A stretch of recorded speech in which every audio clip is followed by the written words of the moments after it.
I've been doing this for 20 years on YouTube. His like, VR, the VR constant patent is his biggest one, right? For virtual reality or something that yes, he cited. But you understand all that stuff was predicted in like 1980s Disney movies on like virtual reality and stuff. Like all that stuff was already predicted like on TV and in television. He just was one of the first people to put a patent out on it. Yeah. So Can I ask a question? Do these patents, are they real? Do they exist? Yes. Yeah, you can go look up a lot of them. They're under, like they're a little hard to find. I had my first video that I put out. I went into like some of them. Okay, now, but are they? But what do these patents claim to be able to do? I mean, so he claimed on Joe Rogan the first time that his VR patent is like the primary patent, and everyone that has anything to do with virtual reality has to like pay him some royalties. Okay. Oh, I see. Like this is a scam. So he's a con artist. But how old is he? How old is Terrence? Do you know? Terrence is 55. All right, Terrence is 55. Well, I happen to know because I know one of the creators of VR, a guy named Creon Levitt, and they were making this stuff back in the 1980s. That's 40 years ago. So in other words, Terrence was doing all this when he was like 10 years old or 12 years old or 15, right? Is that what he claims? But he has a linchpin. He has a linchpin model, and that linchpin model is literally a drone you have to see fly. It is interesting. I want to see if you've ever seen this before, Jack. So Jeremy, yeah, but the thing is, chat, I want to point Jack out has ever seen this because he claims to have invented this, and I don't believe him.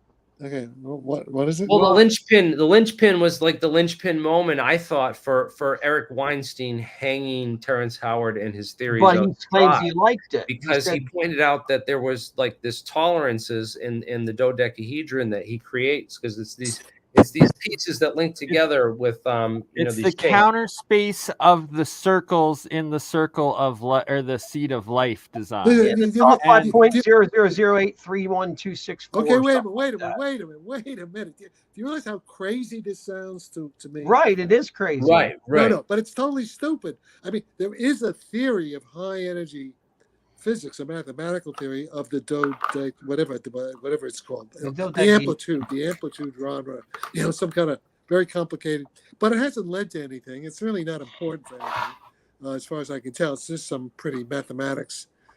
Yeah, that's it. Yeah. So another aspect of his linchpin model, the geometry of it, he claims he puts it into a render program making Saturn, and they were able to recreate Saturn without the force of gravity, and it created the rings and stuff. So what I want to know is, why is anybody paying any attention to this asshole? Why are you wasting your time in this? He's a schmuck. I mean, the guy. Jack, this guy got millions of views on Joe Rogan. All right. So what does that mean? He's already blown up bigger than we have. So okay, all right. We have to figure out what we're doing wrong. Because listen, people are very stupid. Yes, I know. We're living in an idiocracy. We're so stupid that we may not even survive. We may have it's true that Eric Weinstein was totally correct when he said there's only about 20 people in the world who know actually how to do this stuff. Left the education like that you have, Jack. He has. You're a mathematician. There's only about 20 of you left. That's what he's saying. That may be so. But that's scary. Yeah, it is scary. But the point is, okay, so it just shows how dumb people are. I mean, how stupid everybody is. We're living in it's like Planet of the Apes. I wanted to ask you something too, Jack. Yeah. Now, what I found interesting was that Weinstein had claimed, he doesn't like being called Weinstein at all. Weinstein had claimed that Ghislaine Maxwell's father is the one that caused all this trouble with the taking the business model out of the material and the military out of mathematics, because he had claimed that it destroyed the money, it destroyed all kinds of stuff, and then he took over all the publications. There were 20 publications. He took over 19 of them, got rid of the other one, and because all those publications ended, he completely controlled what was put out there in the mainstream media about mathematics, all the new sciences and stuff like that. and Ghislaine Maxwell, once again related to Jeffrey Epstein, was responsible for what had happened to. Is that true? What had happened to the science and everything with math? Well, I don't know. I need more information on that. I don't know what the claim is. It blew my mind. You have to look it up. I was reading some. It's no. But I mean, the thing is this. There's a lot of no. I mean, physics is actually doing pretty well. This would be post 1974, I believe. Was there a big change post 1974 in Well, if you watch the whole thing with Joe Rogan, right? One of the things he does is he plays the clip. He plays some clips from Neil deGrasse Tyson, who responded to Terrence Howard as well. And in that, Neil deGrasse Tyson, he plays this clip where Neil deGrasse Tyson is like talking about peer review. It works. And then Eric goes on to explain how the peer review process was corrupted and doesn't appear in the literature before 1960. Yeah. No, there's some truth. There's some truth to that. But nevertheless, no, it doesn't really matter. Okay, let me just say, the peer review will matter for medical and engineering, okay? But it doesn't matter that much for physics because you have, people are just publishing stuff on the archive. And it's just the free market of ideas. The good stuff will survive. And there's a lot of good work in physics being done in condensed matter physics, not so much in high energy physics. The stuff I'm working on right now with the UFOs, it's all really condensed matter physics. And there's but of course the Chinese are actually doing, are way ahead on this. Chinese, they've put so much money into important physics, which is basically condensed matter physics, low energy physics. That's what most of our technology. It's low energy. High energy is really not that important, but the high energy has gotten a lot of the money. This is in the West. I mean, CERN, getting billions of dollars for this machine, that has damaged physics. Although a lot of the corporations, Google is doing this guy used to work with Lenny Susskind, and he's doing this great work now at Google. So a lot of the private corporations are actually, doing good physics because it leads to technology. Yeah, Lenny Susskind talked about that on Lex Friedman. He opened up a ton about that. He was like, "I'm not supposed to talk about this," right, but he did. It's all published. But I'm writing. It's all Lenny. What Lenny's talking about. That was key because Lenny's the kind of guy, he just doesn't care. He's like, they hired me to do all this classified work, but really what I'm doing is I'm training an AI to how to do physics. And that was years ago. Yeah. So where you think that they're at with the AI and the physics model? I don't know. I haven't seen any evidence yet that AI can do. Well, every time I've tried to experiment with the public AI, it's crap. I mean, look at Siri on your phone. I mean, it's stupid. It's going to take a unique type of person because you know what? I'm pretty good at physics, but I suck at programming. My brother, he's an excellent programmer, but he doesn't know physics. He doesn't know any. He doesn't know physics. So you need someone who really understands both programming and physics in order to do this. It's going to take a unique individual, and they're going to be like the next Einstein. I can tell you what's missing. I'm looking at Lenny, the Google stuff right now. It's very good. It's very good, but it's limited. It's kind of like the French building the Maginot Line, the big gaps in it, because they haven't quite asked the right question.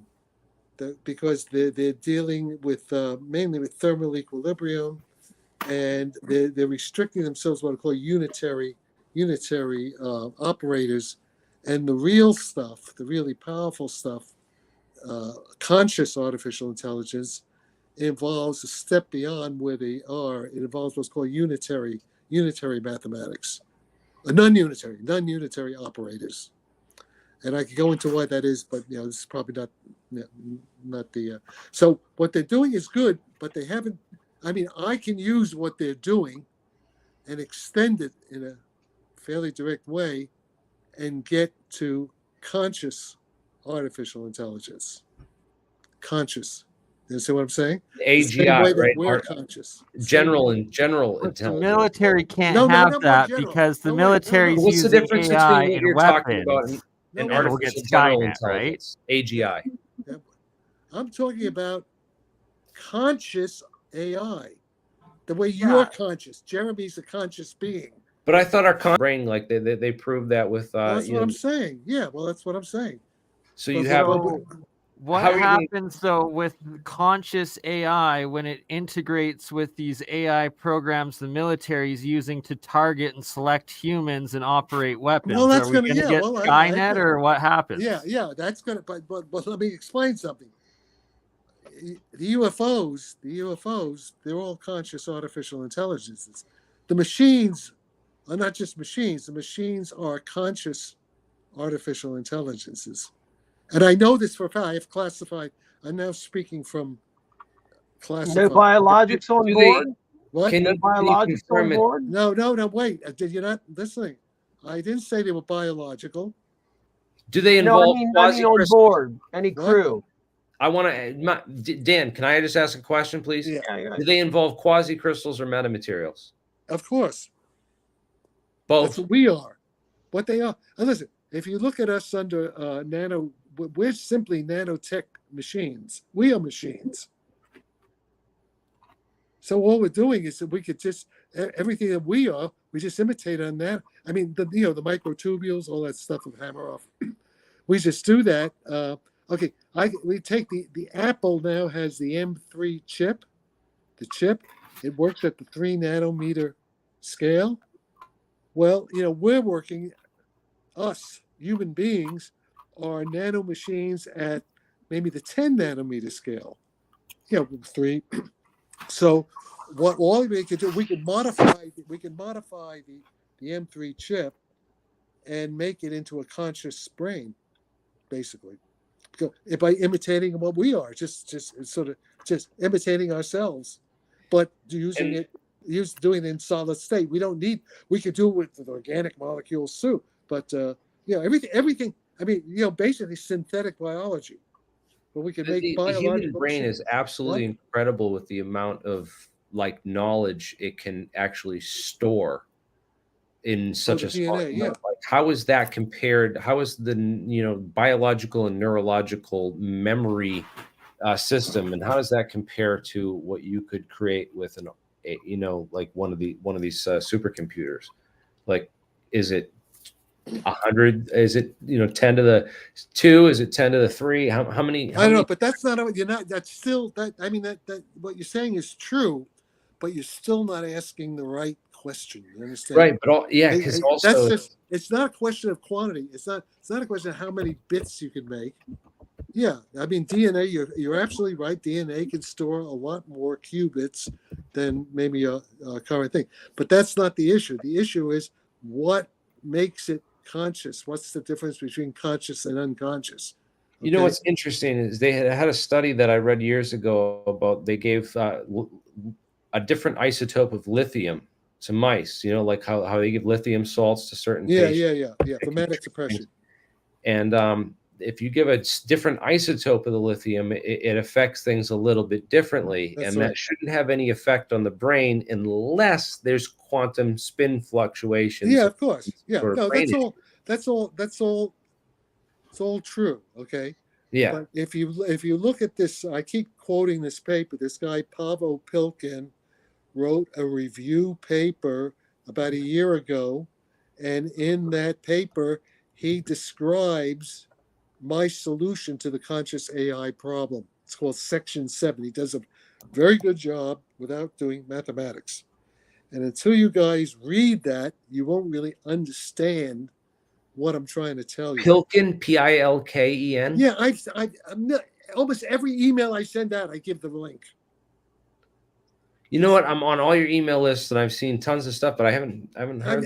Well, you're not reading it because I did it like maybe 2 or 3 times today.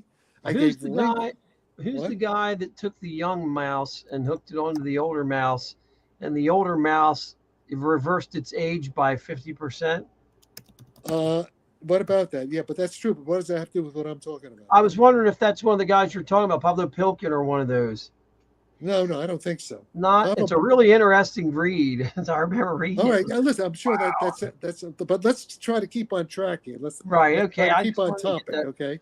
Yeah.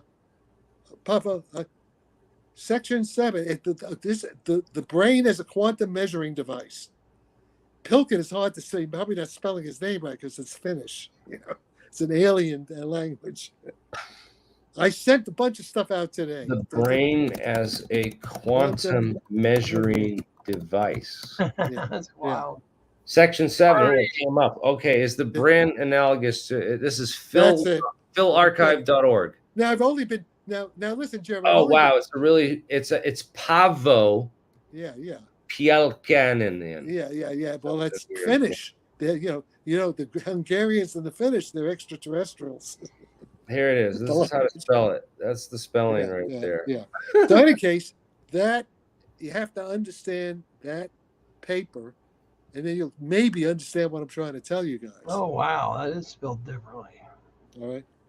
So I'm not going to hang out here too long, but the point is that you can hang out here as long as you want, man, please. I mean, the only value in this asshole is that Joe Rogan, who's a schmuck, got another a couple of million schmucks to watch this idiot because he has star power. So what? I've seen some nerds in the community comment, and this is the best thing I think we can take from this, is that Joe Rogan tricked 2 million people into taking an advanced placement math course. So, what was that about? Was that because of Terrence or something else? Well, because of Terrence, he put Terrence on and got all these people interested in the science, and then he brought Weinstein on to give them all a real course in the real mathematics and the physics of it. I'm not gonna watch it because I'm too busy with the real stuff.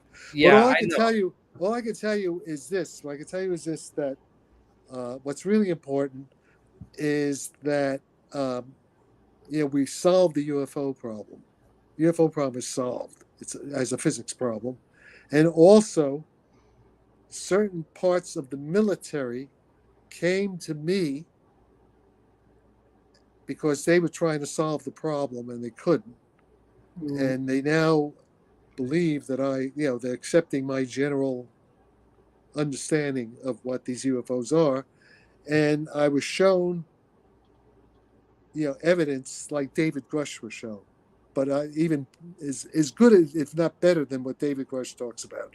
So everything David Grush is saying is basically true. And there are aliens here.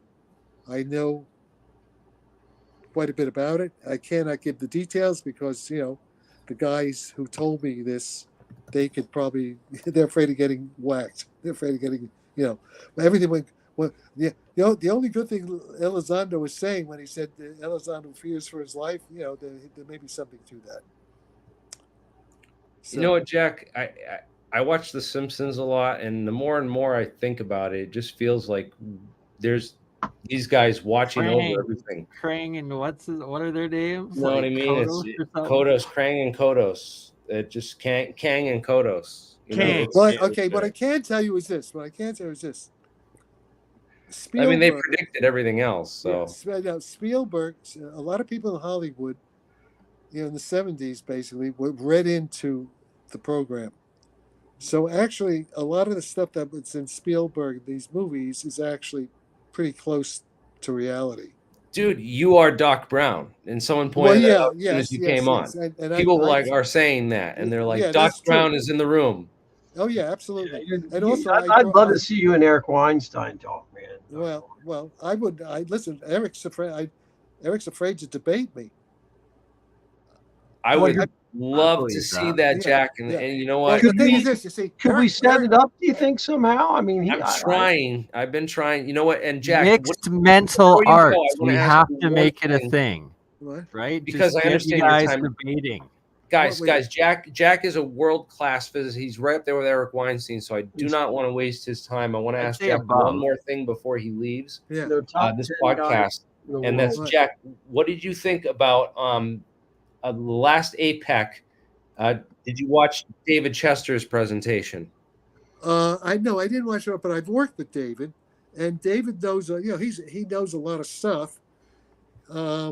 His mathematics is good. Basically what he says is okay, but he goes into it here, man. I think he explained. I think he's cracked it and figured it out, man. And I think he solved it. I really what? He solved what? This is all textbook. That's like Yeah. What I about, know, but I encourage you to go watch his presentation on APEC. It's only one. It's no, 1 no. hour. But what is he gonna be? Okay, so yeah. Well, I mean, I know all this shit. So what? There's a, what are you trying? What? Oh, this heavy side. Yeah. Yeah. All right. So what? So No. Van der Flanden is not is nonsense. Van der Flanden is wrong. Yeah. This longitude. Okay. The longitudinal mode. You know, there's another guy. He mentioned Giovanni Modenese has worked on this stuff. Yeah. There may be something. Yeah. There may be something to the longitudinal mode physics. Yeah, it has to engage a very. Yeah, I'm aware of that. I'm actually working on this stuff. Yeah. Let me see. Wait, hold that. Don't. Let me read this for a minute. Claimed expect. Yeah. Okay. Yeah. Right. Yeah. Yeah. I'm not. Yeah. There's something. There may be something there. I'm not denying that. Okay. That's stuff that has to be taken seriously. What else? Let me see that. Longitudinal modes. What else? What else? Anything else? Is there any slide beyond that? Could relate to this. Yeah, they saw this unification of the Hertz and Whittaker. Yeah, maybe, but keep going. Maybe, but so what? There's no, it's just. So what? I mean, this was like this was. Yeah, big. no, but it doesn't. I just want to hear. I'm not saying it's wrong. I'm just saying it's mathematics. Okay, wait a minute. So he figures out these rotation with the especially with this B cross B field, All right, he's okay. Magnetic monopoles. Well, magnetic monopoles are seen in condensed matter physics. They're emergent quasi-particles. All right. Yeah. Okay. Like he's really trying to dig into all the Tom Bearden stuff. Yeah. Ashton Forbes and all these other guys are saying that the Bearden stuff. Bearden didn't know what he was doing. He was not a real physicist, but there may be something there, and maybe just I'm not denying any of this stuff. It may be correct, but I don't know because I'm doing. Yeah, I'm not really working in it. Let's see. Okay, keep going. Let me wait. Stop. So, yeah, of course it's a medium. That's everybody says that. Okay, this thing about the longitudinal modes. Certainly, it works inside matter. Now, whether it works in vacuum is the thing. All right, I'm not debunking that. Keep going. What's next? What else does he say? What's that? Yeah. What is? Oh, stop. Let's see what's Yes. Yeah. This all stands a textbook. Go the ahead. Levi-Civita connection. Yeah, this is all. With the Ricci tensor. What book's this out of, Jer? I mean, this is all the key stuff to understanding the gravity field in general relativity. This is all about the Vedic. There's nothing new here, but keep going. Yeah, it's all correct. Yes. Well, I mean, this would be new to Terrence Howard, maybe not to a world class. Terrence doesn't even know how to read this stuff. No. I watch all 4 hours. Jack knows how to read this stuff. Forget Terrence Howard. Terrence Howard's a schmuck. Anybody who believes him is a schmuck. They don't matter. It's stupid. Yeah, he doesn't know how to even read any of this shit. Yeah, no, it's a shame. It's just not important. He's got a bunch of people confused. So, and it's not. Dude, he's bringing up Walter Russell. That's a I was about to say one more thing, Jack, that chemistry.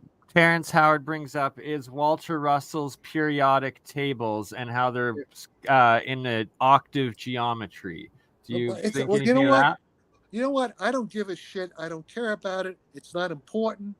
It doesn't do anything. It's not going to lead to any new technology. It doesn't lead to any understanding of the universe. What it does is confuse people. It's just dumb. Okay? So what's this? Professor Holland loves who? Loves me? Yeah. I think so. Terrence It's Howard. a lot of stuff, man. And what do you think this whole anti-science field has come out of? Because there's a lot of people like it's Russia. Well, it's the communist Chinese and Russia going against the United States to discredit us and make us all a bunch of bumbling idiots. Am I right or am I wrong? I don't know. You're not wrong. This is like people I know out in the street and friends of mine that believe in this stuff, and also not just Russia. They There's believe in people what? What do they? Wait, what? They believe in what? there's also Candice Owens. So watch Candice Owens. What did she? I used to like it. What did she say? She's talking about the satanic origins of NASA and talking about Jack Parsons and the whole. Oh, well, she's well, that's true. She's talking about bringing true history into this, but she's also like kind of like rejecting, this like, I don't know. There's these people that don't really dive in deep. I don't just know say like, oh, we can reject all science because our space program was developed by Nazis who did satanic rituals where they. If she says that, she's stupid. But these facts are true about Parsons. In fact, I worked with one of Parsons' people, his partner. I knew Frank Molina. Frank Molina, Frank was not part of the satanic thing. Frank was the engineer. They were scientists together. Parsons had a double life. But everything she says here about Parsons and Alistair Crowell and L. Ron Hubbard happens to be true. I know this stuff very well back when, but I don't know what she concludes from that. She may conclude something stupid, from that. I have to watch it again myself, but people are basically raking her over the coals on Twitter.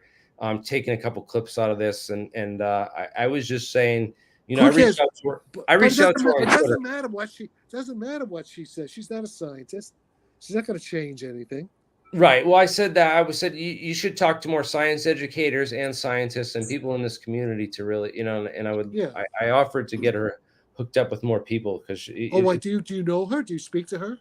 It's good to get a dialogue on. Well, it's open on Twitter. You can really speak to anyone on Twitter, which is a great part of that platform. So I messaged her on Twitter and said, I connect a lot of people in science, and I just want to make sure you're getting, because this is all true stuff, but what you take from that and what you understand from it is differing. It depends on how you understand the history. Okay, so all right. So what else is there? I mean, well, that was a bad sidetrack from the David Chester stuff, because the David Chester stuff was really all right. The David Chester stuff. I know what I wanted to tell you. About the let's get back on track. No, this is all correct. There's nothing new. All he's doing, this is like in every textbook. Every student learns this stuff. There's nothing new here. This is all so standard. He's teaching. But this is good because it gives people who don't, like Terrence, who don't have the access to the textbocks, a real crash course. Has access to everything that they need to learn. I mean, all this stuff is free. All this stuff is free. Yes. Online. I mean, Wikipedia has most of this stuff. Oh, stop it. Yeah. All right. Yeah. Yeah, this is the great part of the internet is that we're bringing it to the people. There's 174 people watching this right now, and that they can now have access to. All right. So let me. Okay. What David's doing is okay. It's kosher. Some of his stuff may turn out to be wrong, but that's okay. It's okay to be wrong. It's okay to be wrong in science. He may eliminate, but there may be something to all this stuff. So the general answer is what David Chester says needs to be taken seriously. I can tell you one thing though. All the science fiction stuff about tractor beams and this kind of all these gravity beam weapons, that's all real. Tractor beams and gravity beams. Yeah, there's a paper by Matt Visser. Visser, Matt. Yes, I'm familiar with him. You've talked about him before. Just look up at tractor beams. Go Matt Visser tractor beams, pressor beams, and stressor beams. It's right on the you can find it on the archive. Yeah, but I would love to know who are the contractors, actually working on that stuff. No. I'm saying. I mean, this is a theory. That's it. Yeah, from 3 years ago. Yes. Okay. Now, what I'm saying is, that's a theoretical paper. He says in this paper he doesn't know how to do it technologically. He's just saying it doesn't. He's just showing that Einstein's general relativity allows that in principle, but he doesn't have the mechanism how to do it. But what obviously the aliens were taking these cows up. I want to show you a picture. Keep going the pages. Go slow. Go slow. Stop. You went too fast. Go back. Just go right there. Okay, expand that. Can you expand that? Expand that. Stop. Okay, yeah. Just the picture. Get the picture. Okay, stop right The there. graph, yeah. Okay. Here's the You see spaceship that? right here. See the flying saucer, the little green man? Okay. Do you see what it's doing? It's crushing the cow. Like cattle mutilations. You see the little green man and the flying saucer? Okay. This is real physics. Okay. What I'm telling you is that this technology is operational. It's not So just this there. is how they take the cows up. Yeah, well, they take people, cars, boats, ships. This is Yeah. operational. Yeah, they'll take all kinds of stuff have been reported. Not only that, this is. I mean, I've been told things which I can't go into detail. Classified stuff. This is operational. This is a weapons system. But guess what? The Americans don't have it. I don't think the Russians don't have it. No humans have it. You understand what I'm trying to tell you guys? Or Yes, if sir. humans have it, they're not from our time. You understand? I'm talking time travel. This technology. When you control gravity with small amounts of energy, you can travel through time. What about what I'm saying is going into small amounts of gravity controlling time. Have you read Michael Boyd microgravity papers? Stop. Who said that? I didn't say small amount. You're not listening. Sorry. Let's use our language exactly, because you're muddling what I just said. I said controlling gravity with small amounts of energy. My apologies. Is there a difference? I misheard you. Yeah. Well, I mean, also it means you don't know anything. I mean, if you knew Einstein's field equation, you would know what I'm talking about. You have to know. If you can't write Einstein's field equation, then you don't understand anything. If you can't write, if Maxwell's equations, if that isn't obvious, if you haven't seen those a million times, then you really don't understand what chess is doing either. You have to speak. The mathematics is the language. Okay. So what I'm saying. Okay. So. Yeah, I don't know, but I don't know what. Yeah, the mathematics is the language, and there's a few people that speak it. Like I know. No, I mean almost. Wait. There are thousands. There's several million Chinese who speak it very well. Yeah, Okay. Absolutely, and there's they're passing our society like crazy with our Common Core math. Yeah, and there's certainly a million Russians who speak it very well. Maybe probably more. Okay, and all engineers speak it. I mean, I'm talking about calculus, algebra, trigonometry, differential equations. I mean, I'm talking just basic applied mathematics. I mean, millions of people. I would say there's at least 100 million people in the world, maybe more, maybe a couple 100 million, who speak the language. To various degrees. How deep they go into their tensor calculus and their ability to do all that. I mean, a lot of this stuff has really been only manageable to humans with the advent of computers and computer software. Like, I mean, I don't. Because some of the stuff. I certainly agree. It's not been taught well.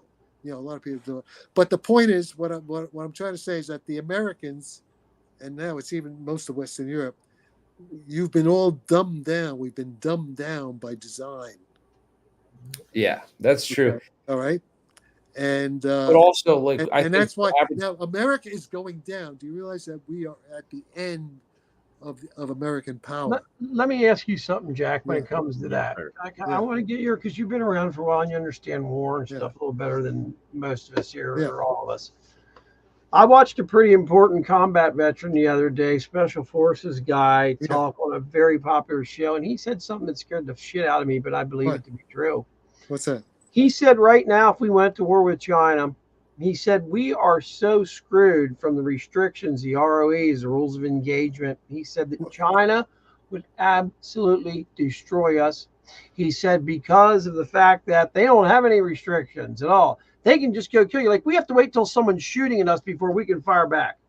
Well, Well, it's worse than that. That's all true, but it's much worse than and that. he claims technologically they're way further ahead than us. They got twice the amount of naval ships, battleships that we have right now, Jeremy, and climbing to the year 2030. They're supposed to have like 5 times the amount we have, and they're very sophisticated. They've got unmanned drone subs that are fucking nuclear right now. So does Russia. That's the Russians, And those two have teamed up to combine for one evil force, and they've got, guess what? Their Iran is North Korea. Okay.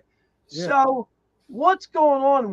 This Navy SEAL. All right. Do you want me to tell you what's going on? I know what's going on. And the Let's listen to Jack. All right. You want me to tell you?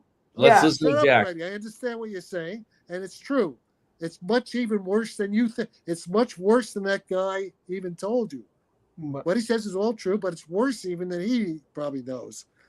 You want to know what happened? Okay, I'll tell you what happened. What happened was that it started with Bill Clinton. Bill Clinton sold America out to the Chinese. That's what he said. Okay, back in the 90s. And with that thing, and what, first of all, we couldn't fight Russia. Russia beat the shit. I mean, wow, their army seems so weak compared to Ukraine. Okay, just let me tell. Okay, look, let me try to explain what's been happening. What's been happening is that America, we are powerless. We are militarily inferior to the Russians because we did it to ourselves. It started with Bill Clinton, and including Bush. Every president. The only guy who tried to stop it was Trump, but Trump was sabotaged, by people. He didn't know how to pick people, so Trump got stabbed in the back by his own people. But already by the time Trump got in, it's already too late.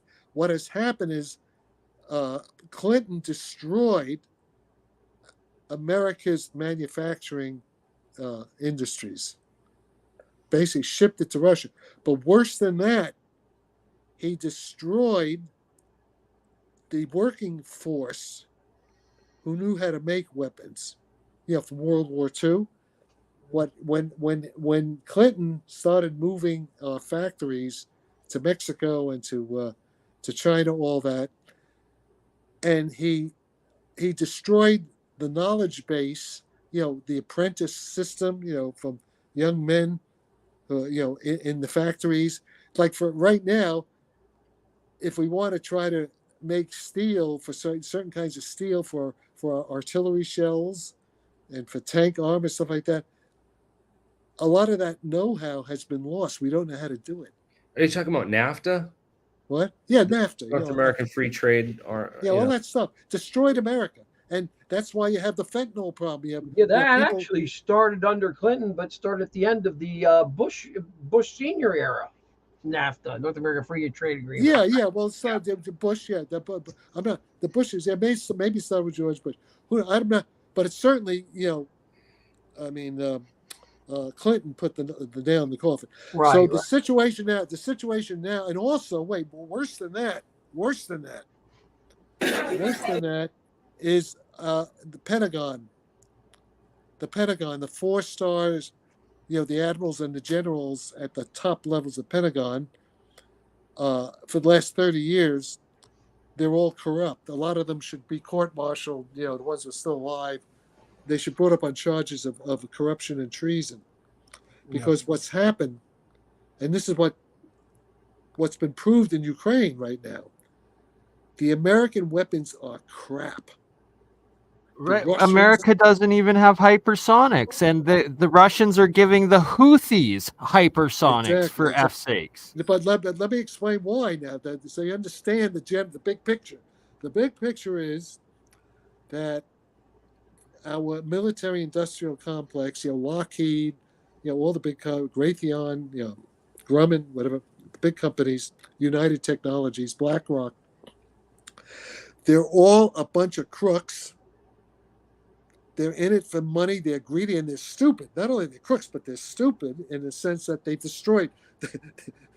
They basically shot themselves in the head. What they've done. Why do we have a $35 trillion debt? Because mainly we've been spending almost $1 trillion a year for the last 30 years or so, on these weapons that, number one, They're badly designed. They're overpriced.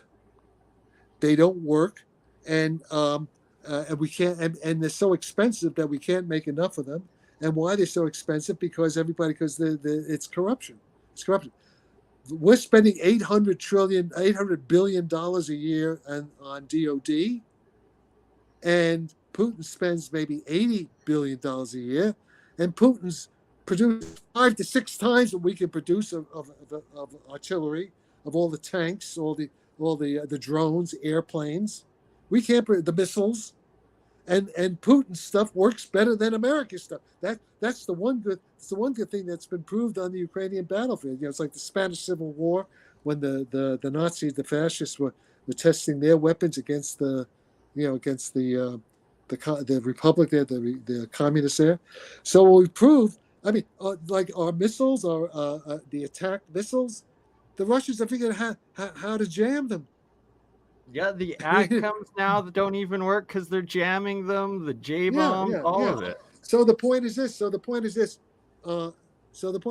If we were to send troops into NATO, our troops wouldn't last 2 weeks. It'd be a humiliating defeat. Plus, there's no reason. I mean, plus Russia's a phony. They're not the real enemy. The real enemy is us. We're the enemy. The enemy within. The military-industrial complex created Russia as the enemy to justify stealing almost $1 trillion a year from you guys. That's the truth of it. So I mean, I'm sorry. I'm sorry to say this, but America is not only totally corrupt, but and suicidal and stupid. But what's happened now is that we're going to have a big depression in this country. All you guys, it's going to be like the 1930s. When people on the food lines. 100 years. Happy 4th of July. A century ago. What? Yeah, it's going to be. You know why? You know why? We did it to ourselves. BRICS. It's called BRICS. We did it. Biden really did it.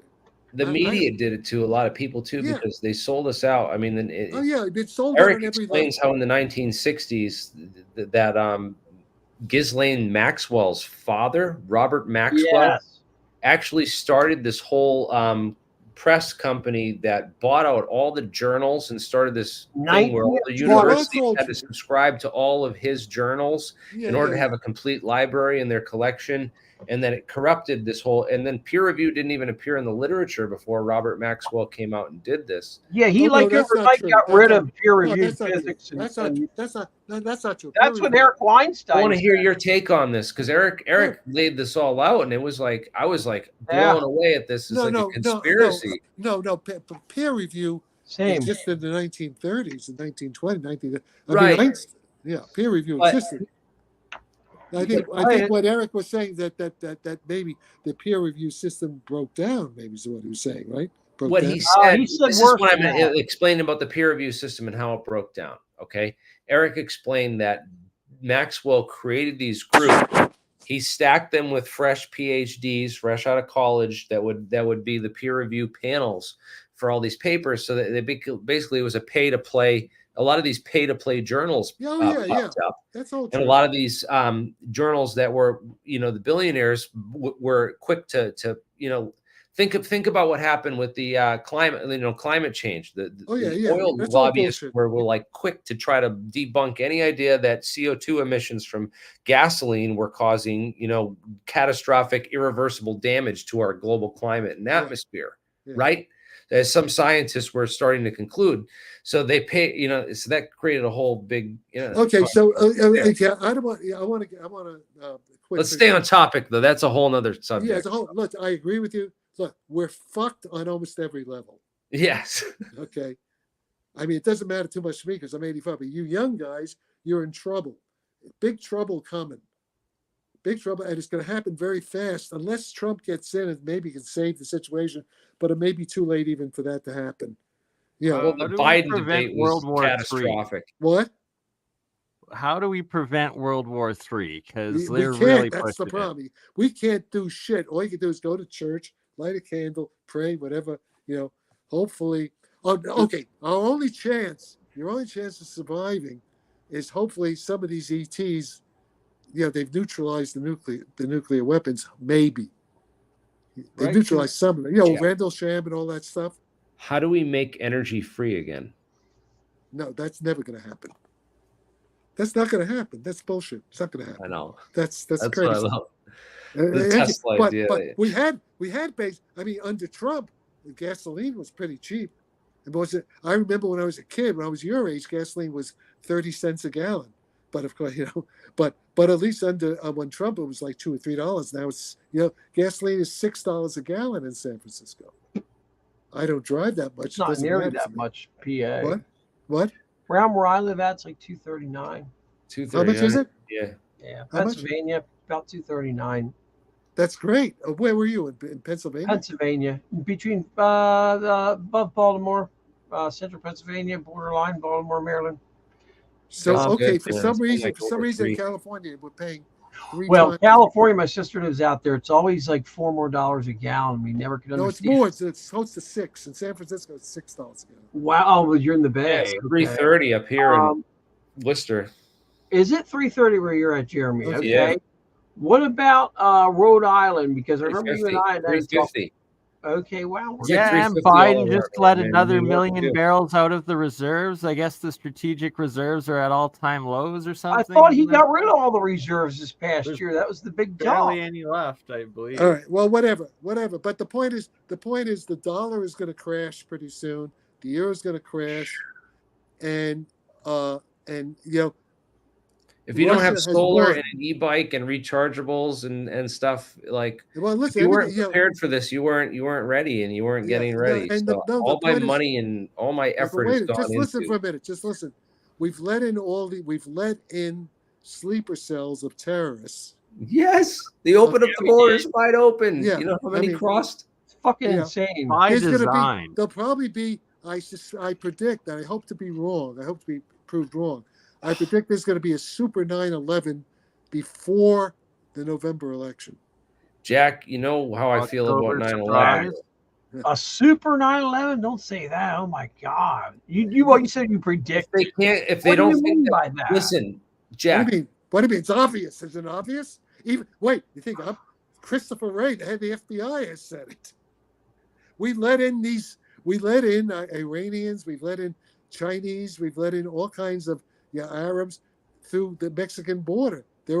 We've let in. There could be thousands of them here. I'm talking about military-age special forces trained in sabotage, and they're going to wreck the grid, the electric grid, the water supply. We may.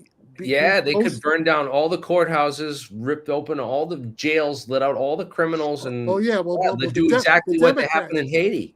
Yeah, they've already let out all the jails in South and Central America and flooded them across the border. Yes, exactly. All right. So, did you ever see the movie Red Dawn? Did you ever see Red Dawn? Yeah. Oh, yeah. Okay. Well, that's what I recommend you guys just get ready. That's really good. Well, we got to get a bunch of drones. If you got extra money, buy a bunch of drones because you're going to need them to take out those tanks. Well, no, it won't be tanks. It's going to, You see how drone warfare has changed the game on tank? Like a $500,000, $2,000 drone will take out a $2 million tank. Oh yeah, tanks and transport. Last time Jack Body was on, he presented that force field for tanks or whatnot. Maybe go over that again. Jack, let me say something real quick here. I know somebody very well who makes military transport vehicles. They look like tanks most of the time, except your big AC vehicles. ACVs that the Marines use. Okay, they got 8 giant tires on something like that. Now listen to this: they're armored and everything. The drones on the battlefield, meaning that drones that have IEDs and stuff hooked to them, can fly 100, 200 miles an hour, and they fly right into these damn things and just blow them to shreds alongside the road. So these military transport vehicles, aka tanks, have become obsolete in the fucking battlefield. Absolutely. What does that mean for war? Well, did you see what the Russians are doing now? What they're doing? They're using motorcycles. Motorcycles and turtle tanks, they're called. They're putting giant shells on some of the tanks. But yeah, it's the motorcycle squads that go in that are the but the motorcycles go so fast, they go faster than the drones can get them. So just go on YouTube and listen to Alex the Duran. He goes in great detail on what's happening on the battlefield, microscopic detail and all the tactics. Yeah, the Russian army, they're using guys, small numbers of troops on fast motorcycles, very effective. They're not using a lot of troops, massed armor or anything like that, except once they, really secured the area, then you can move in your armor. So yeah, tactics have totally changed. So if you're on a fast motorbike, you can actually neutralize because the drones can't, they can't operate that quickly. The motorcycles are able to move faster than the drones can operate. At least the drones also operate on RF technology. So if you get a hack RF, you can literally hack the drones by the Russians have done that. The Russians have done that to the Ukrainian drone. Most of the drones are ineffective now.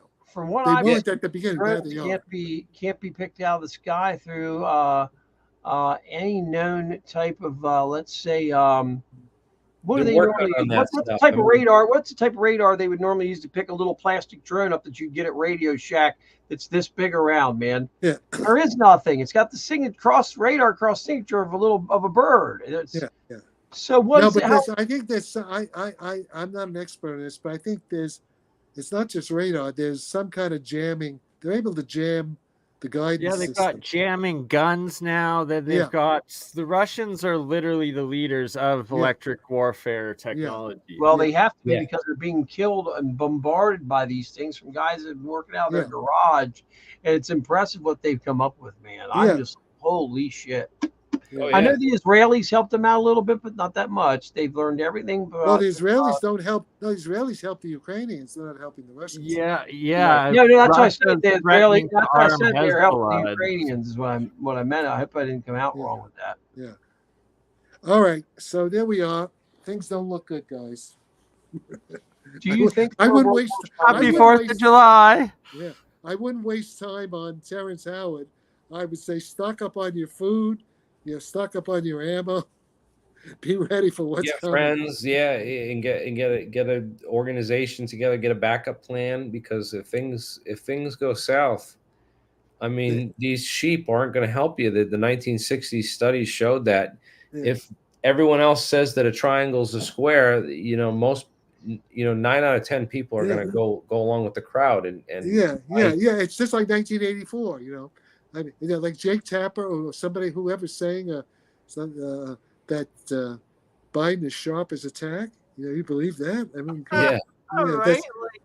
How? Well, the whole lie crumbled. I think that was the big thing that we took away from that whole debate, Jack, with Biden and Trump, is that they had put on this whole lie that he's together and can handle himself. And it's clear that even when they put him on drugs, the guy didn't blink for 1 minute and 30 seconds and got timed to video. Yeah. No, it's sad. He's got Parkinson's dementia. He's got Parkinson's disease. Well, Jack, have you heard? Go ahead, I'm sorry. What? Have you heard about they put in these guys, they'll take 100 million stem cells and inject them right into their body over a 4-hour period and stuff like that, and they claim for like 4 or 5 days are so smart. Smart attack. Yeah. And that 5th day comes around, they need to recycle a little bit. It's $50,000 a shot. Is that true? Have you heard anything about I don't know. I that's not my field. I'm not. I don't know about that, but I wouldn't be surprised. But the point is this: you can't have the president of the United States, if he wakes up at 3 o'clock in the morning and there's a nuclear missile, whatever. I mean, we are totally defenseless right now. I mean, this is the most dangerous time. This is much more dangerous than the Cuban Missile Crisis of 1962. Way more. We at least had a competent president who was a young, alert, and negotiating things and doing things to avoid catastrophic global destruction. Yeah. So So circumventing what the CIA was doing and going and negotiating with Khrushchev to convert the Cuban Missile Crisis that the CIA created with the whole Bay of Pigs. It was just it was a mess in the 60s, but now we've let those people that killed Kennedy get away with it, and basically apparently it was that people saying it was Allen Dulles with CIA. George H.W. Bush is the only person to be vice president, president, and director of the CIA, and he was placed as director of the CIA just in time for the House Select Committee on Assassinations in 1976 when they opened up a reinvestigation. No, wait. Was assassination. Wait. I know. Yeah, was he already? Oh, yes. I guess you're right. In the 70s, right when they opened the investigation into Kennedy, they wanted to bring someone into the CIA who had no prior history with the CIA. Yeah, you're probably and right. They brought in George H.W. Bush in 76. As director of the CIA. He only served for a couple of months before getting out, but it was enough time for him to like cover up his tracks. But it was later revealed that George H.W. Bush ran Zapata Oil Company, and that the Bay of Pigs operation was codenamed Operation Zapata as the CIA. Well, that's okay. So it ties George H.W. Bush, a guy who would later, become vice president and president, to the Kennedy assassination and to all those oil men and all the, CIA agents who are operating. Okay. I don't want to. We could spend a lot of time on that, but it's crazy though. It's all coming out. RFK. It's all coming out. Yeah. It's all being brought to light. Yeah. Well, hopefully, if Trump gets back, he's going to release it, but we'll see. I hope, man, he couldn't do it under the last term, the last 4 years, and I know that there was a lot of blocks and stuff. What do you think about RFK? I'm actually supporting. I give a couple of a month, but I'm supporting Trump. But I like RFK Jr.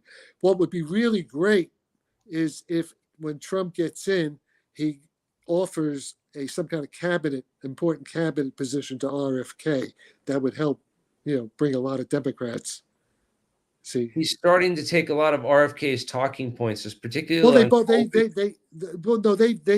do agree on a lot of stuff.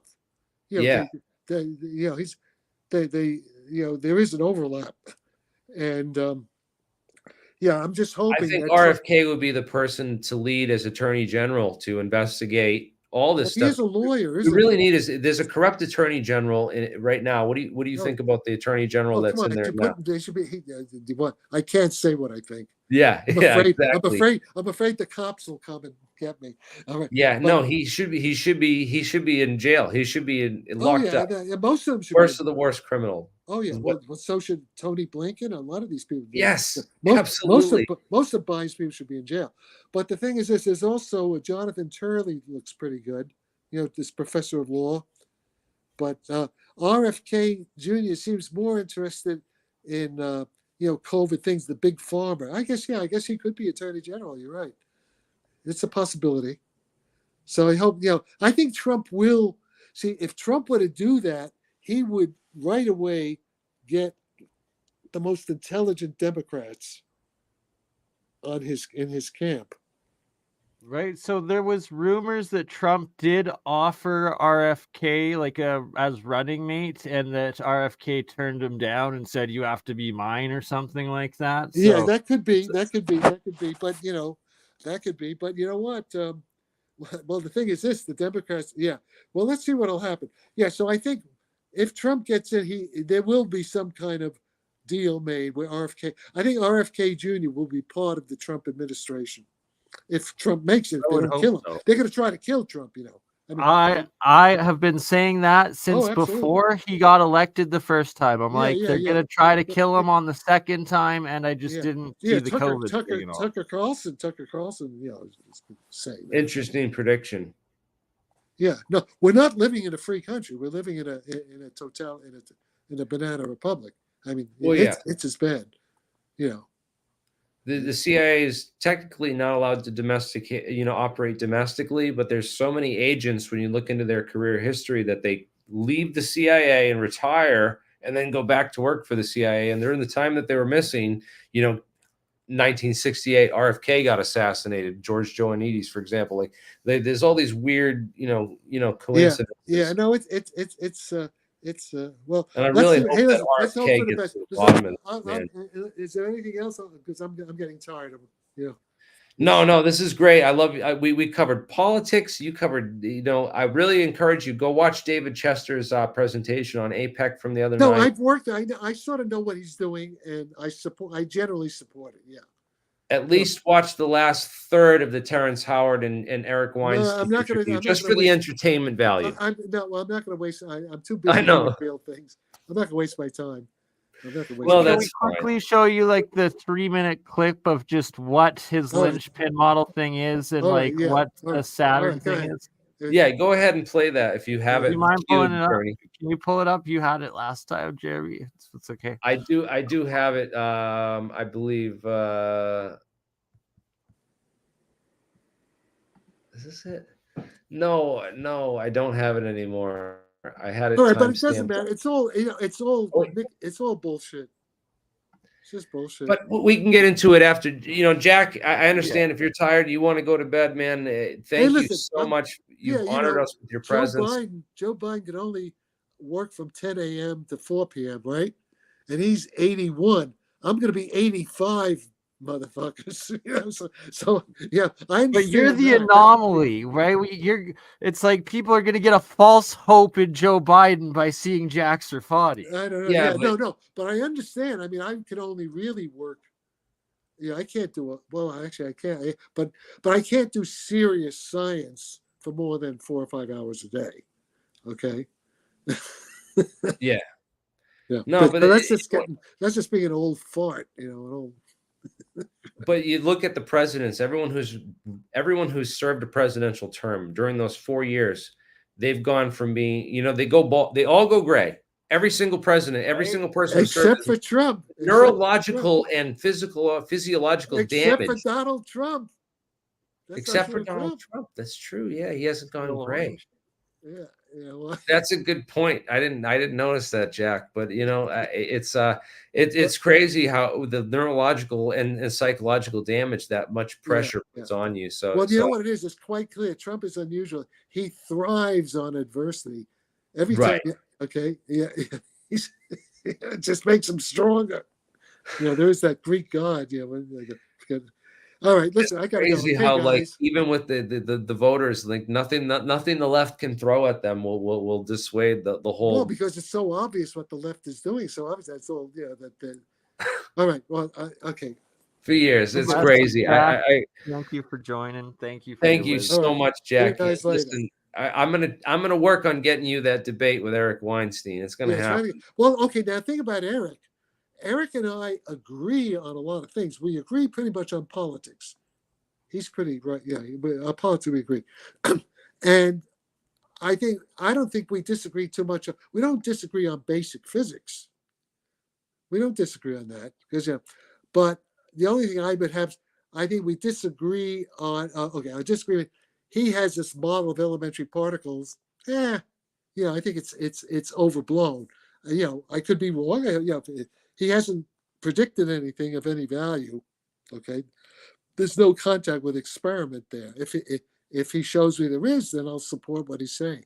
And he doesn't understand what's happening in the UFO field. No, he really doesn't. He's got like a small grasp on it, but he hasn't dug into it quite enough. And I've tried to and also and he's really come off with this arrogant, over like condescending attitude towards me and a lot of my peers and stuff that like, don't waste my time. I'm world class and you need to like really He's an arrogant asshole, but he is a Harvard PhD, so he's something to be arrogant about. I mean, he's an asshole. I mean, I'm an asshole too, Right. Yeah. But I respect you because you give. Well, you don't also. I think if you had Joe Rogan's platform, you wouldn't give me the light of day either. So I don't know. Yeah. Well, we'll see. We'll see. But what I want to say about that I've put in the work, Jack. Though I've been through this, and I know all these people. I've been involved in this for 20 years now, so I've earned my stripes. So yeah. All right, so I'm no slouch either. But do you actually talk to Eric Weinstein? Does he talk to you at all? Yeah, I've talked to him a couple times off the record. Ask him. Why don't you debate Jack Sarfati? See what he said. I've asked him, and he said like he's made comments about like how it's just the whole calling people a schmuck thing, I think that turned a lot of people off. I don't know what, it's but I understand it. You're not going to do that with someone on his level. You're going to debate actual. No, I might do it, but I call myself a schmuck too. A schmuck is, a schmuck. I know it's funny as hell, but I don't know. I don't know what the issue is. I think it's great, and no, the issue is that Eric is afraid. He's afraid. He'll use that as an excuse. Yeah, he'll use that as an excuse. He's afraid to debate me on the real issues. He's afraid that I might, I might beat him. Right? So he'll use that as an excuse. He'll say, "Oh, Jack is, I don't call. I'd probably be very cordial and charming with him. I only call really stupid people schmucks." Well, I think that he did a good job handling Terrence Howard. Because I'm sure he did. Patient I'm sure we agree on Terrence. I'm sure Eric and I would probably, on any specific thing, if I see the city of Terrence. I learned a lot from watching how Eric handled Terrence Howard on the Joe Rogan podcast. It's a 4-hour, it's a long, grueling, long podcast. Definitely watch the last third if you're going to watch it at all. Yeah, I'm not going to watch it. I learned a lot about how to handle these, because this is the majority this is the idiocracy that we live in today. Yeah. I have to people like me, I live in somewhere in the middle between. Yeah, I'm kind of a dumb person, but I've also have background in physics, and I've been doing this a long time. So, and I know enough to know when I see a Jack Sarfati and an Eric, to know that Eric Weinstein and people like you actually know the math and know in physics, and I know that people like you have a better grasp on the actual physics than Eric Weinstein, who's got, he's got the geometry, Eric is a models and a lot of this stuff really well figured out, but he lacks physics intuition that you have that he doesn't. So there's all these people that have pieces, and I've been trying to bring the best pieces. Eric's degree is not in physics; it's in mathematics, I believe. So there's some physics. He's a mathematician trying to do physics. Right. Okay. Exactly. You're exactly right. And he lacks a lot of the intuition that what he lacks is I'm sure he had some very smart people at Harvard that Harvard does some, but he didn't have Hans Bethe, he didn't have Dick Feynman, he didn't have John Wheeler, he didn't have Werner Heisenberg. These are all people that David Bohm, these are all people who influenced me, with direct contact. Okay. And so I picked up on the way they think. That's amazing for you to pass that on right now to the very few select people that are watching this. And if only this could have more views, because this is truly historic, the knowledge that we're trying to. I mean, I'm sort of, my professors are the guys in Oppenheimer, so the movie Oppenheimer. Most of those guys, they were my teachers at Cornell in the 50s, late 50s. Hans Bethe. Well, your papers on warp drive are going to be looked over for decades to come. I assure you that. Well, hopefully we'll have something done way before. Okay, so one other thing I said, there's an experiment being done that will test my idea in the lab, in a major lab. Very simple experiment. It's the Cavendish. It's a variation on the Cavendish experiment. It's just involving melting ice to water. And it'll test I made a certain prediction of what'll happen. If that works, it really proves my explanation of UFOs is correct. It proves, it's a simple experiment. I published it. It's in the stuff I've been sending around. This Cavendish experiment. If you want to do a program on that at some point, not tonight. Okay. So, that's interesting. The Cavendish experiment was one that I attempted a lot of experimental physics, and that was one that we tried that we couldn't get right. It was a very, very complicated and hard to perform experiment. I've seen a couple people that have done it and replicated it online, and that would be a good one to do in conjunction. Okay, but the experiment, let me just quickly say what you have to do for the big masses. They have to be spherical. Spherical shells of glass, like what the chemists have, spherical, and you put water in them, and you freeze it. But the glass has to have heating wires, just like on the windshield of your car. The glass. So what you do, you start out with these things as ice, and you do your experiment. You see what that angle is with the small masses versus the large masses. You start out with that, and then you very slowly melt the ice to water. It may take several hours because you got to do it slowly, and you watch how the relative angle between the small masses and the big masses are going to change. Is this under standard pressure, or do you vary the pressure? Because I know if you get pressure and temperature right with water, you get triple point, right? No, well, that's not. Yeah, no, it's just melting. I mean, you got to do it. I don't know chemistry. What you just melt the ice. You just very slowly heat it, very slowly under standard atmospheric pressure. It's inside a spherical flask. What do you call these? But it's open, right? It's not. No, it's closed. It's closed, so it's pressurized then. Well, I pressure. What does pressure have to? You start out with ice. Ice expands, so there's the whole glass sphere is filled with ice, except you need to leave a little air in there because it's going to expand when it melts, right? Oh no, it's going to contract. Ice expands. It contracts.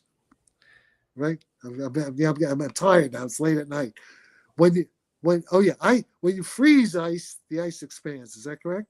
Yes. Did I get it right? Okay. Yep. Right. Okay. So I'm saying it wrong. I get dyslexic.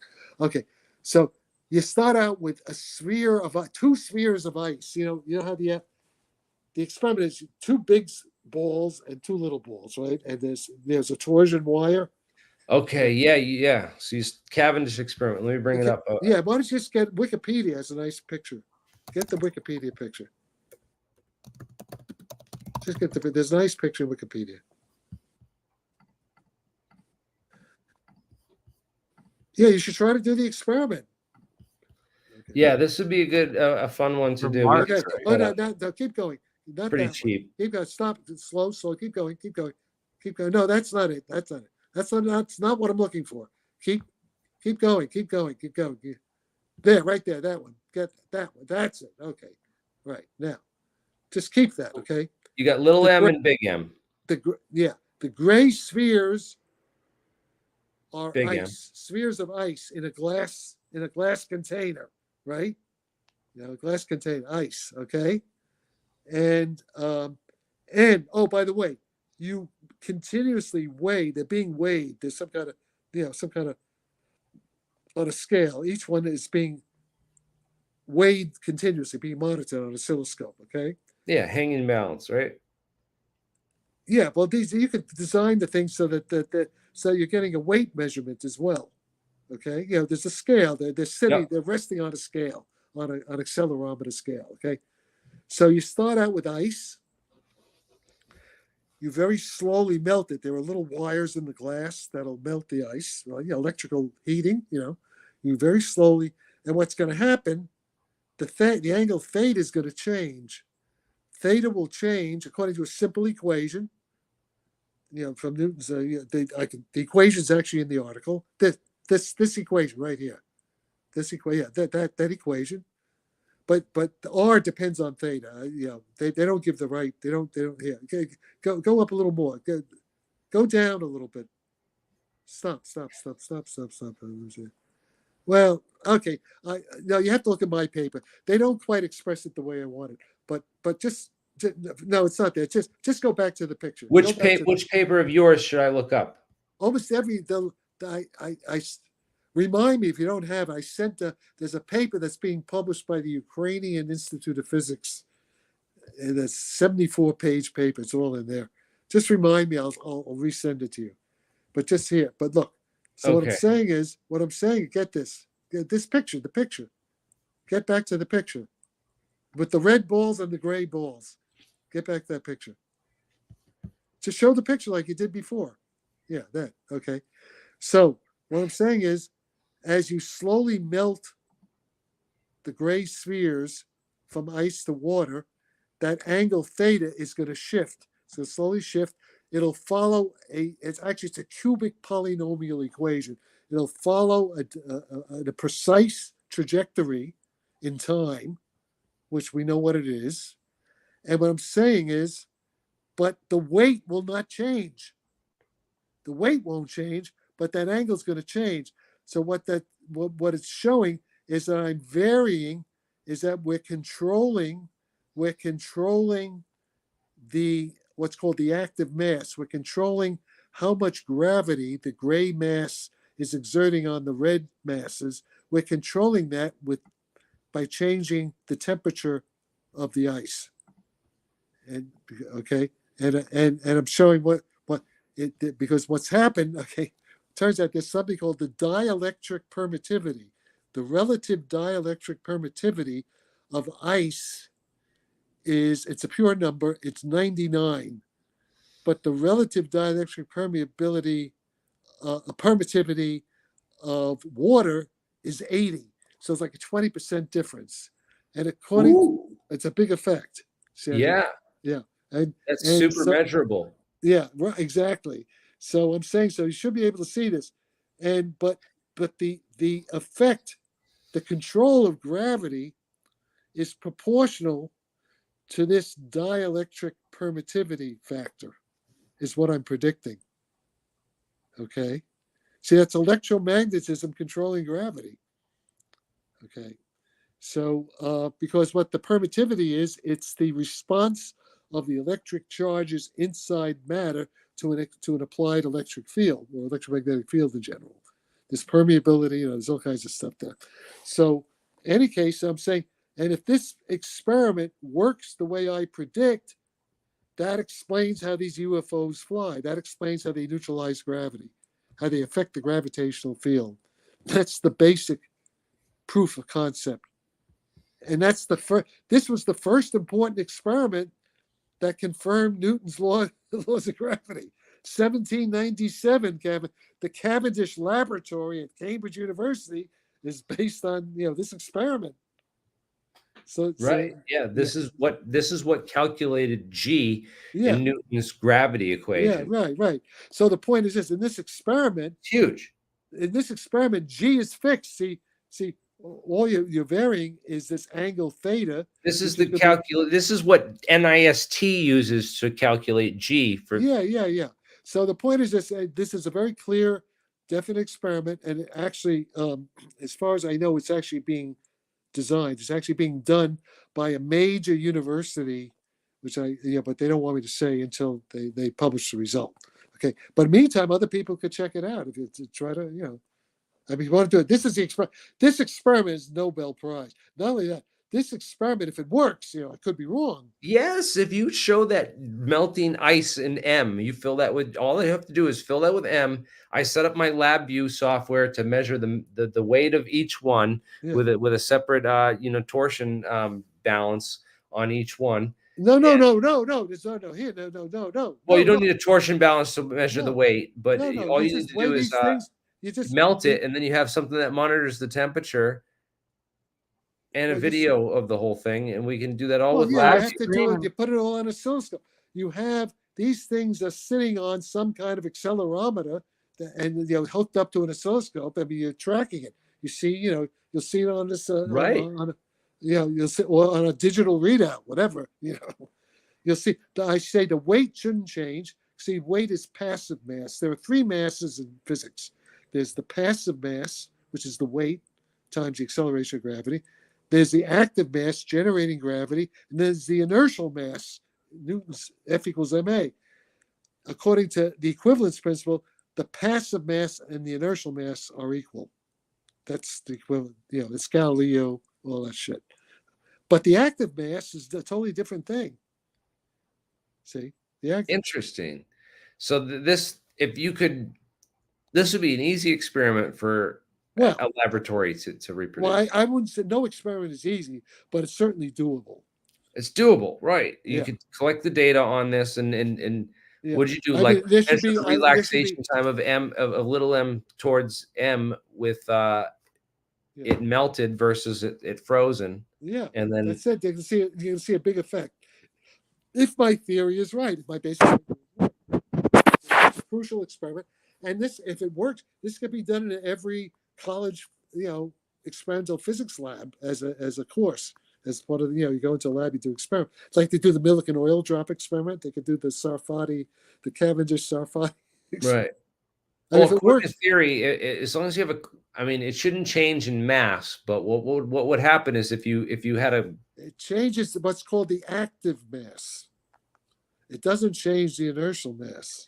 It doesn't change. There might be some experimental error in here, because if you were to take these things full of water and then freeze them, they're of course going to develop condensation on the outside from the air. No, that's tiny. You can correct. All those things are easy to correct for. Yeah. I mean, smart. I mean, people. There's this $100 million laboratory where they got 50. Well, I'm just saying, for the sake of people who are trying to design this experiment, they're going to go wrong doing this the first time. Okay, but wait, but controlled environment. Maybe so. But remember, this is like a 20% effect. This is not a small effect. This is a big effect. You got to do it in a 0% humidity chamber, right? Is what I'm saying. What do you mean? It's you're going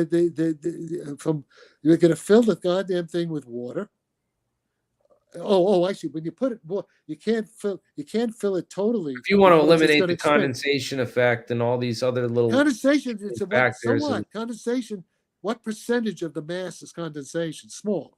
Yeah, you're correct for that. I mean, we're talking about 20% effect. So condensation would be what, 0.1%? Error? Right. If you had a big, I got to calculate that on the surface. It's just that's an interesting.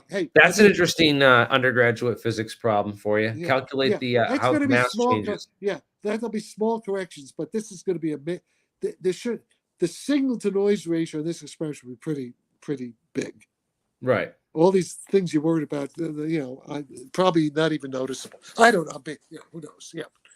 I agree. No, this is great. This is Nobel Prize winning stuff. I mean, this is what Newton real science. This is because why I thought of this finally. It took me a long time to think of it. Well, the reason I thought of it. It's foundational.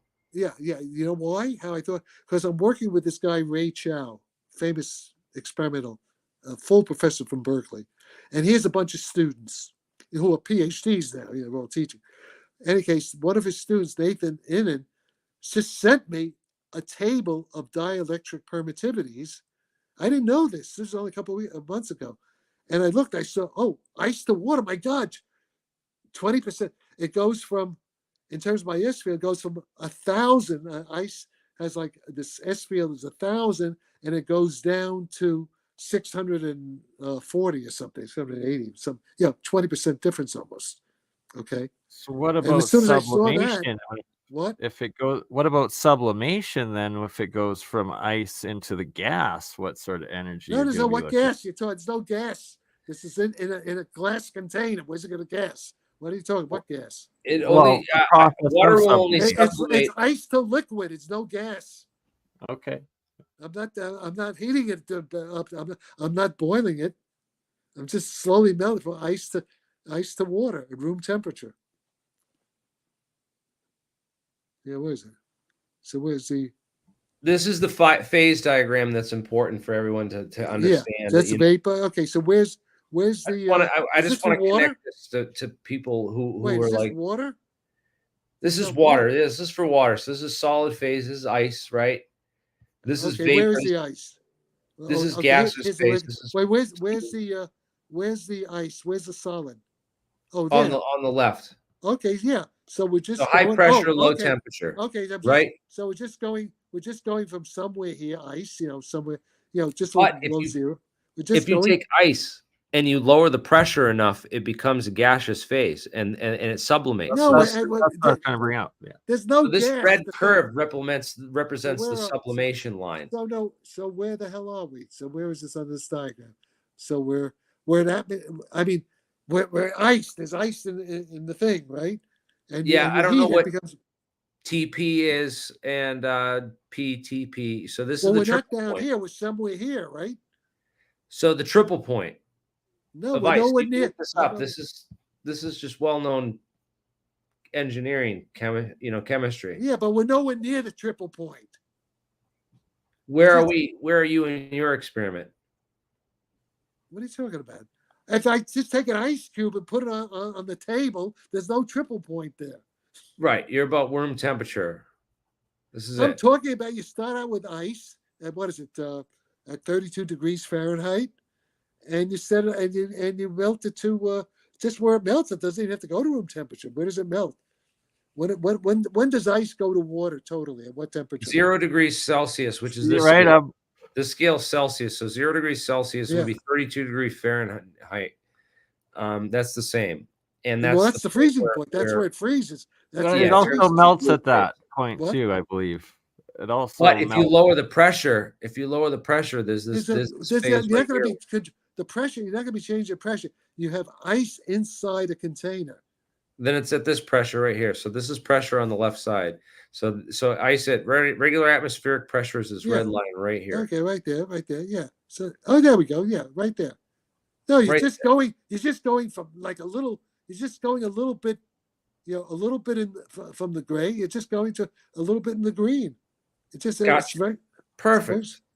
That's awesome. Like, this is how I can relate what you're saying to people like everyone out there in the Terrence Howard audience. This is great. I forgot to tell you. So the point is, when it's in the freezing, what is that blue, like a bluish gray?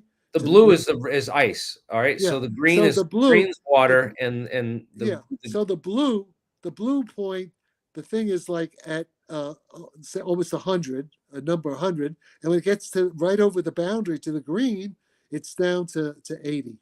That's 0 degrees. Yeah, right. So that's the freezing point. But then there's also something. Right. So why I brought up sublimation is like in the freezer, right? A certain amount of ice actually goes into gas and evaporates away. Well, it's not going to go anywhere. Where can it go? It's confined in a solid glass container. It's not going anywhere. Right. Right. So, and that sublimation point, as you said, Bernie, that corresponds to this part of the line right here. So this is the triple point of water where it exists in all three phases at one time. So the only place it can turn directly from solid to gas is where orange touches blue. Yeah, but we're nowhere near there. We're in this range. We're in that range. That's it. Okay. Yeah, that's it. Gotcha. So it's a simple. Yeah, let's not make it. But yeah, it's simple.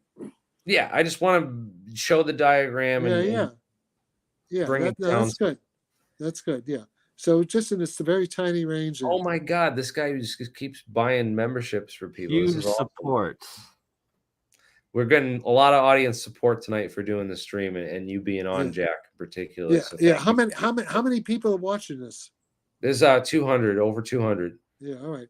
Okay. Listen. I'm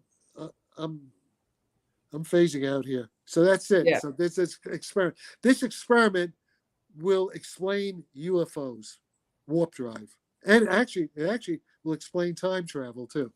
Where's the table? You said that it's a table of dielectric constants. Send me an email. I'll put you in touch with Nathan, and I have it somewhere. Is it Nathan Inan? Yeah, Inan. Yeah. Oh yeah, he's great. Oh, that's awesome. Yeah, he said I have it somewhere, but I got so many emails, got to find it. And guys, if you haven't seen Nathan Inan's presentation, go look that up because he's done some really good. The advanced this one from in particular. This was from the Estes Park conference that you were at as well, Jack, with James Woodward.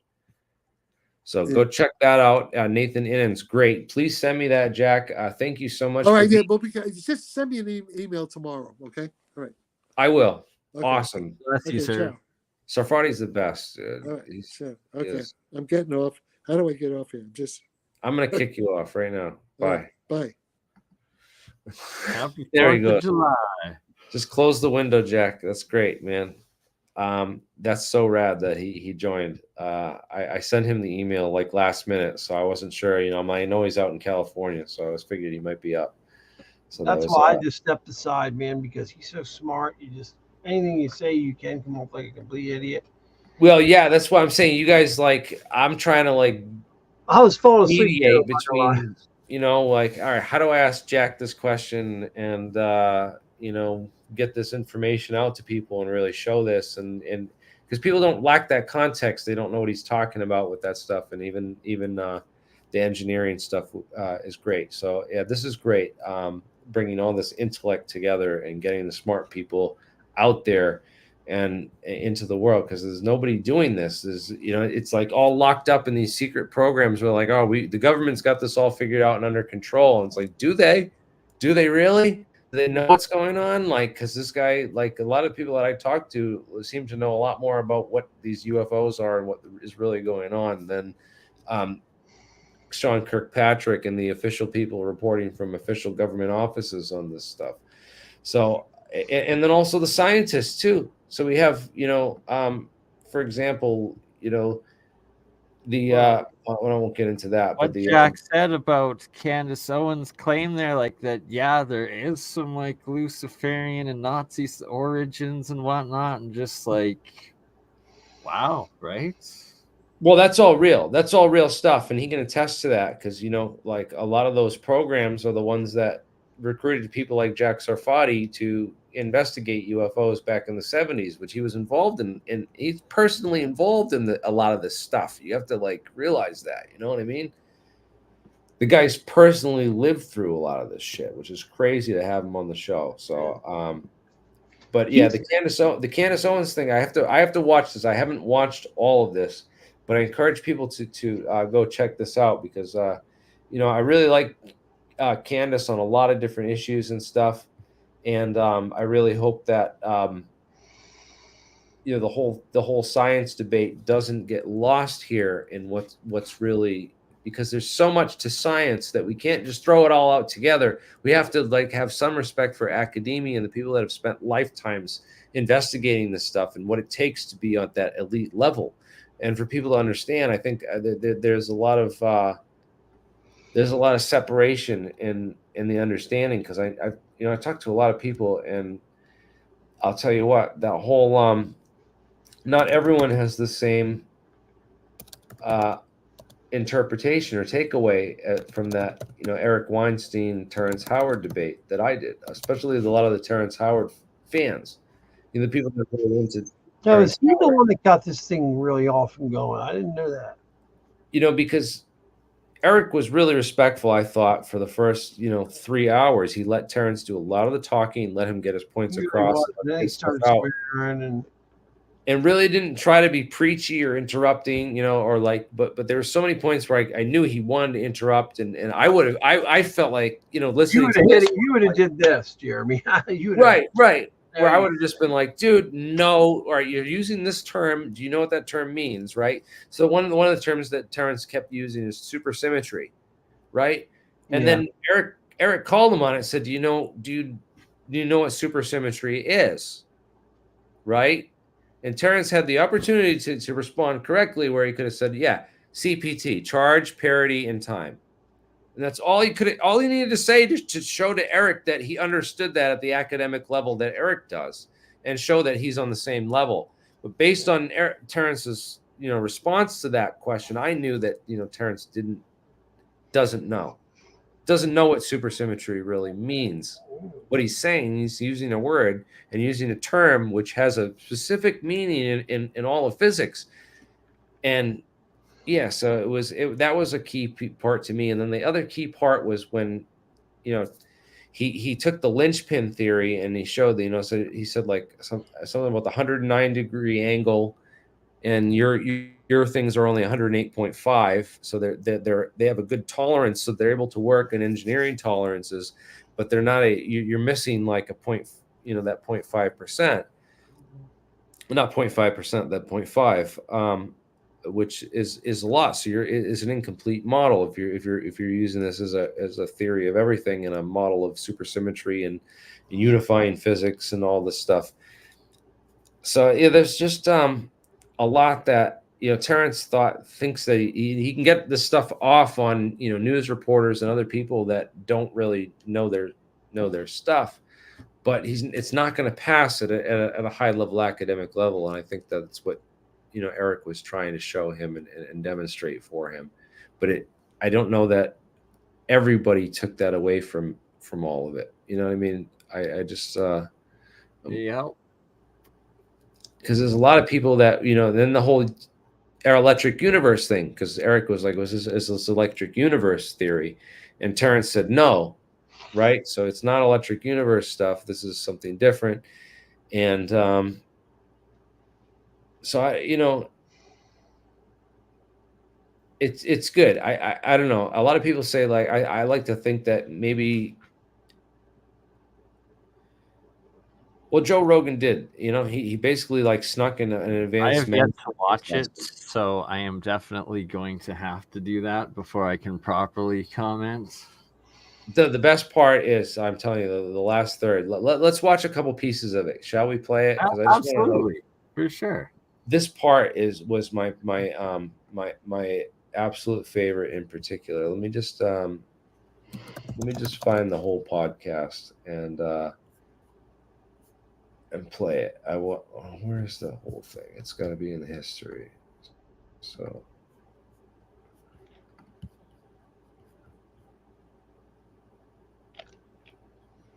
that's not it. This was it, right? 4-hour one. All right. Can you hear this? Just no, you're gonna have to reshare it. I'm gonna reshare it and make sure it's playing on the right thing. Which is there was a study called Dunning-Kruger effect. Is both an effect studied and the ultimate insult. It's basically your mama, right? Mm-hmm. Let's just click on that and see what happens. So I spent a lot of time on it, and I thought, out of respect for him, what I should do is give him my most informed critical analysis that I can. In my field, we call that a peer review. You come up with an idea, you present it either at a conference or you first write it up and you send it to your colleagues. It is their duty to alert you of things about your ideas that are either misguided or wrong, or there's the calculation that doesn't work out, or the logic doesn't comport. That's their job. Not all ideas will turn out to be correct. Most won't be. But to get to that point, you need to know things like, what has everyone else said about this same subject? Am I repeating someone else's work? Is this a new insight that no one else has had, but has foundations that are authentic or legitimate or objectively true? Am I making a false assumption? Am I making an assumption that someone else has already shown to be false? All of this goes on the frontier of science.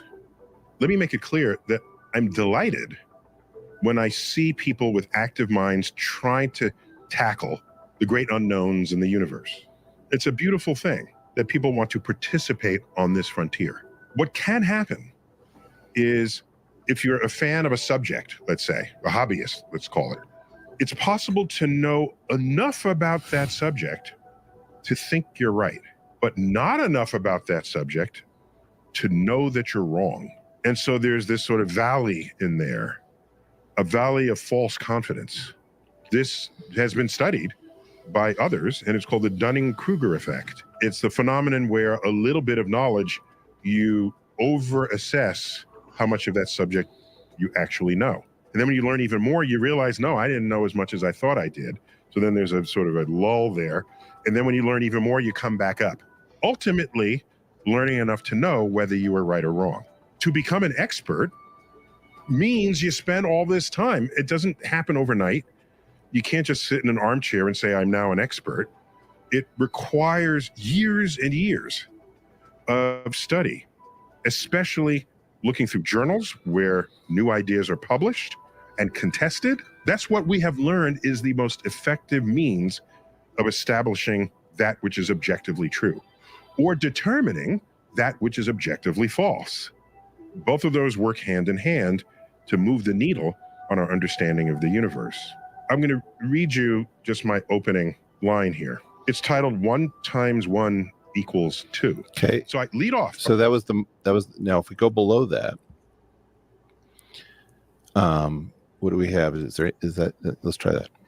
Oh, this was great. So I want to pause it right here to take a minute, because we have to like break it up. We can't just play like other people's stuff. Well, give our analysis. But I want to give analysis of it as well. This is why I'm playing it. It's not to try to. It's to give analysis of this. Now, Neil, right? one of the things that's funny is they say in here, everyone's saying that, oh, Neil's such a busy guy that he doesn't have time to really address this stuff. And I just laughed at that. You know why? Because I told you that Neil's security guard at the Hayden Planetarium's marrying like a friend of mine. That a guy, Really? the guy I know personally, and I'm going to his wedding next week. Knows Neil personally. He won't hook me up with it. I don't know. I've been trying to get him to hook me up with an interview with Neil, but I know for a fact that he's given interviews, like FaceTime interviews with Neil Tyson, to people that know nothing about physics. For 3 hours, he lets these other people talk to Neil, and Neil blows their mind, and he acts like the smart guy. Neil loves, talking down to kindergartners and explaining to people who know nothing. Right. Very rarely gets in debates with people that really know this stuff and would ask. That's a very good point. And as many in the chat have been saying that he's pushing an agenda, I fully agree with that. He's fully bought into that liberal arts style agenda and controversies and all of it, and it's that's no longer science. It's no longer taking the scientific method and testing stuff. He's just what happened to science. So this is good because you're foreshadowing this. I want to play this next part. This is great. Hi, Sir Arthur Eddington, an astrophysicist, provided the first experimental evidence for Einstein's general theory of relativity, which, by the way, was published in a peer-reviewed journal. Crazy idea. The platform to be accepted for the ideas is not social media. It is not Joe Rogan. It is not my podcast. It is research journals where attention can be given on a level that at the end of the day offers no higher respect for your energy and intellect than by declaring that what's in it is either right or wrong or worthy of publication or not. I wanted to post this to my website so you can see my comments mixed in with his treatise, but you got a sense of it. Thanks for listening. Okay. I want to be very careful about my words. Is there anything below that we've put together? This is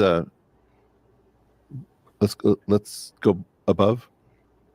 This is Neil deGrasse Tyson, just so you don't feel bad about yourself, talking about me and my theories based on a question in an Ask Me Anything. Will you be able to talk to Eric Weinstein about the new theory of geometric unity? This is from 2013. We are all wondering about that. Cosmos is not your normal talking head documentary. In fact, it's the feature of the original that enabled the series to live for an entire generation beyond the shelf life of hundreds of other science documentaries that came afterwards. So the answer is no. Let me explain where you are. Neil is not unaware that you are never going to get your hearing in a peer-reviewed journal. Your ideas are going to come through. You're a self-taught, autodidact polymath. You haven't been cleaned up. You haven't been taught how to speak properly. You don't know the fact that when you say lube, we know fixed point. I know how to do all of this stuff, right? You're not getting a peer review from me. I know a lot more than you do about a lot of this stuff. You're getting an elite review. And my elite review says that a lot of this is bathwater, but a small amount of this is baby. And that's not available anywhere. It's not available in a university. It's not available in a journal. That's available on the Joe Rogan Experience. And Neil's right. If what you want is peer review, you should go to a journal and they will laugh you out. They will take one look at your email address. And if it doesn't end in .edu, I promise you're not going to get hurt. Do me a favor, Jamie. Can you pull up? Let him finish. Hold on, let him finish because this is a sustained. Let's go. thought. Let's go below where we just were. We're gonna have to. This is a whole nother podcast, man. Absolutely. Distract from Jack and what he took away from this, because that was great to have him on with that commentary. It's already over 2 hours. Can we touch on this tomorrow or another day? Absolutely, I agree.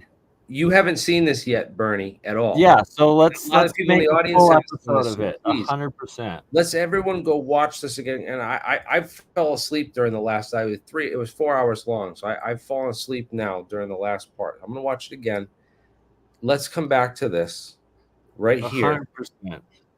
Because Surfati for the opening, the 4th of July. We'll make right? a whole new show out of this, man. It's 3 a.m. here. It's 4th of July. I gotta go to bed, man. Happy birthday, America. Thank you everyone for watching, and let's do a new show out of this soon, because we'll all go watch this really, and we'll do an awesome Friday show out of this. I agree, brother. We'll really dig into this. I want to get David Chester on. I emailed him. It was probably too short notice. I'm going to reach out to him, see if we can get David Chester on to really go into all this stuff. And this was great. I want to get all the timestamps too. This is great. Disclosure's awesome, man. This is awesome. Joe Rogan got 2 million people to take an advanced placement course in mathematics and really dig into the real theory of everything stuff. So, Jeremy, when's Joe Rogan ever going to have a real UFO guy on there, man? Except for these self-pick guys like the.